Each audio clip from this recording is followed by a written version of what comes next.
লেখক ও online activist Pinaki Bhattacharya সাংবাদিক ইলিয়াস হোসেনকে হাজির। পিনাকি ভট্টাচার্য সবার সামনে এসেছেন। ডাক্তার পিনাকি ভট্টাচার্য, প্রফেসর সাংবাদিক ইলিয়াস, তারা জনগণকে সংগঠিত করেছে। তারা তোমার ভাই, আমার ভাই, তোমার ভাই। ছাত্র জনতা চাচ্ছে যে পিনাকিকে উপদেষ্টা মণ্ডলীর মধ্যে অন্তর্ভুক্ত করা যায়। আমাদের প্রথম লক্ষ্য অর্জিত হয়েছে। আপনি পিনাকি ছোট দাদাকে দুইটা লোককে অন্তত আপনার উপদেষ্টা মণ্ডলীতে রাখার জন্য আমরা উপদেষ্টা সদস্যদেরকে আমরা আহ্বান জানাই। 2024-এর দেশ স্বাধীনে অনলাইনে যাদের সবচেয়ে বেশি অবদান পিনাকি ভট্টাচার্য এবং সাংবাদিক ইলিয়াস, তারা কিন্তু দেশে আসতেছে এবং তাদেরকে একটা দায়িত্বও দেওয়া হবে। দর্শক শ্রোতা, এইসব নিয়ে সাধারণ জনগণরা অনেক কথা বলতেছেন, তাদেরকে কেন এতদিন দেশে আনা হয়নি। গাইস, পিনাকি ভট্টাচার্য কিন্তু অনলাইনের মাধ্যমে শেখ হাসিনা পতনের জন্য অনেক কথা বলতো।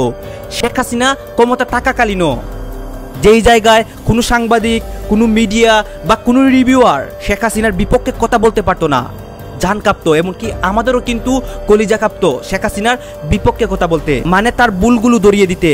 সেই জায়গায় পিনাকি ভট্টাচার্য বিদেশে থেকে স্বৈরাচার শেখ হাসিনার বিপক্ষে কথা বলতো হাসিনা ক্ষমতা থাকাকালীন। এবং অন্যদিকে সাংবাদিক ইলিয়াসও কিন্তু শেখ হাসিনার বিপক্ষে কথা বলার কারণে দেশ ছাড়তে হয়েছে এবং সে বিদেশের মধ্যে রয়েছে। গাইস, তাদের দুইজনকে কিন্তু এখন সাধারণ জনগণরা চাচ্ছে এবং তাদেরকে যাতে একটা দায়িত্ব দেওয়া হয় সরকারের মধ্যে বা উপদেষ্টা কমিটিতে। গাইস, এইসব স্পষ্টভাবে দেখাবো এবং এই নিয়ে পিনাকি ভট্টাচার্য কি বলতেছেন এবং সাংবাদিক ইলিয়াস কি বলতেছেন এবং এই নিয়ে ডক্টর ইউনুস তার সিদ্ধান্ত কি, কেন তাদেরকে সে দেশে আনতেছে না। পিনাকি দাদা কিন্তু খুব ভালো ভালো কথা বলতো এবং সে কিন্তু বাংলাদেশের জন্য জান প্রাণ দিয়ে দেয় অনলাইনের মধ্যেও।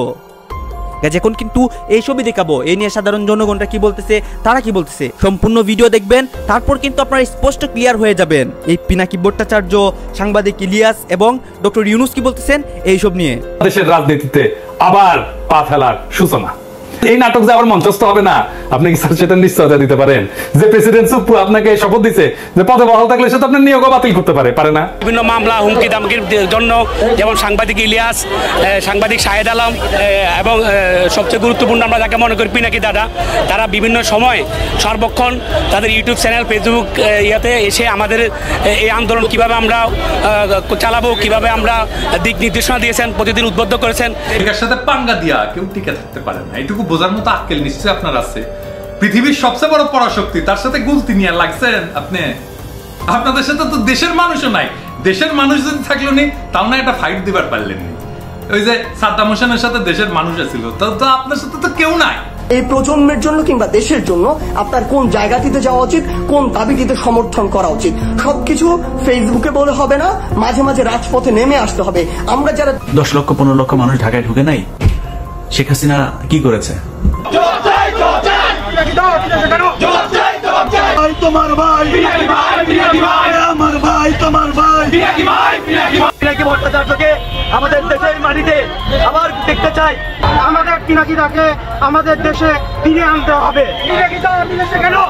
এখানে আমরা দেখতে পাচ্ছি যে পিনাকি দাদাকে নিয়ে অনেকে কিন্তু অনেক ভালো মন্তব্য করতেছে এবং তারা চাচ্ছে যে পিনাকি দাদা দেশে আসবে এবং সে দেশে এসে ভালো একটা সরকারের সাথে কমিউনিকেশন করবে এবং সে দেশটাকে সামনের দিকে এগিয়ে নিয়ে যাবে।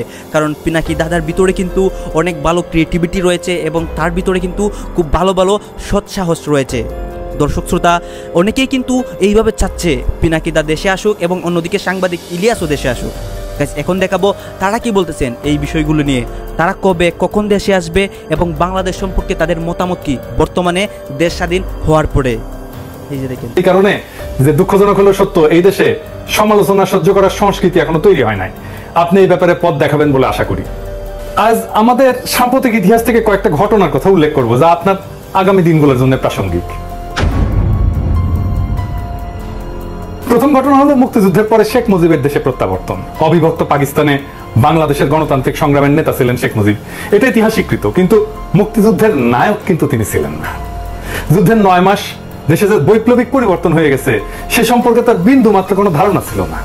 তিনি যে অবস্থায় দেশ ছেড়ে গেছিলেন, ফিরে আসার পরে বাংলাদেশ আর সেই দেশ ছিল না, কারণ তার মাঝখানে একটা মহান মুক্তিযুদ্ধ ঘটে গেছে। অনেক রক্ত, অনেক আত্মত্যাগ, অনেক যুদ্ধ, অনেক কষ্ট, অনেক বেদনা, দেশ ত্যাগ, এই সমস্ত কিছু এই সময়ের মধ্যে ঘটে গেছে। যারা এর আগে ভর করতে দিয়েছিলেন আওয়ামী লীগকে, আপনাকে এলাকায় ফিরে যেতে হবে, আপনার এলাকায় মুসলমানদের সাথেই আপনাকে থাকতে হবে। সো তাদের সাথে সম্পর্কটা কেমনে ভালো করা যায় সেই ব্যবস্থা করেন। আমরা মিলেমিশে সম্প্রীতি নিয়ে থাকতে চাই। হিন্দুরা আমার ভাই, আনসাররা আমার ভাই, পুলিশ আমার ভাই, সবাই আমার ভাই। যারা সরাসরি হত্যাকাণ্ডের সাথে সম্পৃক্ত না হয়েছেন তাদের কোনো সমস্যা হবে না, আপনারা মেনে নেন। এটা মেনে যদি না নেন, প্রফেসর ইউনূস তাকে অতীত সরকার অনেক হেনস্থা করেছে।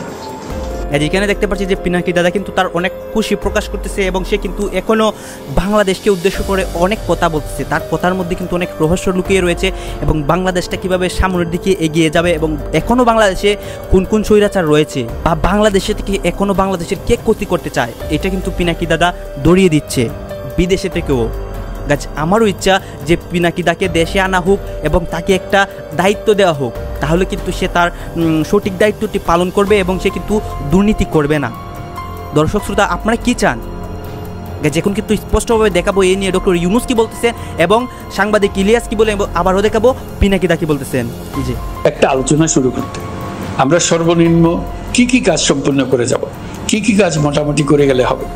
আপনি মুরব্বী শুধু না, আপনি আমার গুরুজন, আপনাকে জ্ঞান দেওয়া আমার মানায় না, কিন্তু আমি আপনারে জ্ঞান দিতেছি না স্যার, আপনারে নির্মম রাজনৈতিক বাস্তবতা কইতেছি। আপনার পরম শুভাকাঙ্ক্ষীর মধ্যে পিনাকি এই রাজনীতির পঙ্কিল জটিল পথে দীর্ঘদিন হাঁটছে। আমার কথাগুলো চিন্তা করেন। আপনি যদি ব্যর্থ হন, আপনার কোনো সাফল্য দুনিয়া মনে রাখবে না স্যার, আপনার এই ব্যর্থতার কথা মনে রাখবে। খুবই নির্মম এটা। আপনি নিশ্চয়ই উপলব্ধি করেন যে আপনার সরকার বিফল হলে এই যে আন্দোলনকারী লক্ষ কোটি ছাত্র জনতার কি হবে, এটা জানেন তো স্যার? হয় তারা মারা যাবে, নয়তো আয়না ঘরের মতো বন্দিশালায় ধুকে ধুকে বাকি জীবন কাটাবে। আমাদের সমস্ত স্বপ্ন চূর্ণ বিচূর্ণ করে পরাজিত ফ্যাসিবাদ বহুগুণ নির্মমতা নিয়ে বাংলার মাটিতে আবার ফিরে আসবে। বাংলাদেশের স্বাধীনতা, সার্বভৌমত্ব, আঞ্চলিক অখণ্ডতা চিরতরে হারায় যাবে। সুতরাং বিপ্লবকে সাফল্যের স্বর্ণ শিখরে পৌঁছে দেওয়ার যে পবিত্র দায়িত্ব আপনি গ্রহণ করছেন তা আপনাকে সম্পন্ন করতেই হবে স্যার। শুরুতেই বিপ্লবকে সুসংহত করতে হবে, ফ্যাসিবাদের ফেলে যাওয়া দোসরদের তাড়াই দিতে হবে ক্ষমতার বলয় থেকে। আমার আবেদন, আপনি অত্যন্ত জরুরি কাজটা সেরে ফেলেন, পুরো সরকারকে আপনার নিজের সরকার হিসেবে সাজায় না। ইতিহাসে যে ঘটনাগুলো উল্লেখ করলাম তার সবচেয়ে বড় শিক্ষা হলো যে এই কাজে যে কোনো ধরনের বিলম্ব করা যাবে না স্যার। বেহুলা বাসর ঘরে ঢুকছিল সবচেয়ে আনন্দের সময়টা কাটাইতে, ওই বাসর ঘরের ছিদ্রপথে সাপ ঢুকে গেছিল। এই বেহুলার এই ক্ষমতার বাসর ঘরে ছিদ্রপথে অনেকগুলো সাপ ঢুকে গেছে, তাদের এই মুহূর্তে খতম করেন স্যার। আপনি রাষ্ট্রপতির দায়িত্ব গ্রহণ করেন, বিপ্লবী জনতা তাদের সমস্ত ক্ষমতা আপনার উপরে অর্পণ করছে। বিপ্লব সংবিধান স্যার, আপনাকে সংবিধানের পথে যারা হাঁটাচ্ছে তারা বিপ্লবের শত্রু। গাইজ, আপনারা তো দেখলেন এখানে তারা কি বলতেছেন এবং তারা কিন্তু বাংলাদেশকে উদ্দেশ্য করে, যে দুই নেতাকর্মী তারা বাংলাদেশকে উদ্দেশ্য করে কথা বলতেছেন এবং তারা ভালো ভালো কাজ কীভাবে করতেছেন এবং কীভাবে দুর্নীতি দুলাই করে, এইসব তো আপনারা জানেন। তাদের ভিডিওগুলো তো আপনারা অবশ্যই দেখেন, কারণ তারা সবসময় ভালো কাজ করে এবং মানে প্রতিবাদীমূলক ভিডিও করে। দর্শক শ্রোতা, তাদের ভিডিওগুলো আপনাদের কাছে কেমন লাগে এবং তাদের কথাবার্তাগুলো আপনাদের কাছে কেমন লাগে, এটা কিন্তু অবশ্যই কমেন্ট বক্সে লিখবেন। এবং আপনাদের কাছে কিন্তু আমার একটা রিকোয়েস্ট থাকবে, এইরকম ভিডিও দেখতে আমাদের চ্যানেলটি অবশ্যই সাবস্ক্রাইব করে রাখবেন। ধন্যবাদ।